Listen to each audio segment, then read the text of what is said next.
yung kinuha kong oregano, tsaka kalamansi na ano ko na, lalamas ko na siya. Meron akong video. Tingnan natin kung idudugtong natin. Ito na siya. Yung tawag dyan. Kita nyo ba? Ito na yung ayan.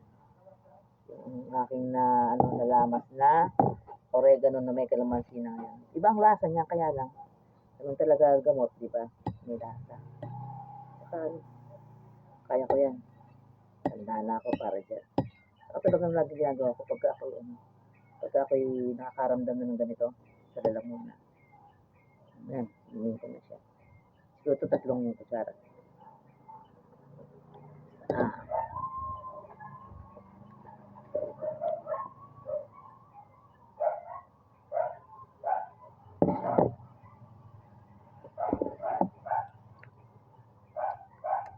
Yung lasa ng oregano sa kanila naman sila naglalaban. Apat na kutsara. Pag hindi pa sa tumino ngayon, hanggang tanghali, wala boses ko no? Hanggang tanghali uminom ako. Yun lang, ang gamot ng lola nyo. At bakuran lang din.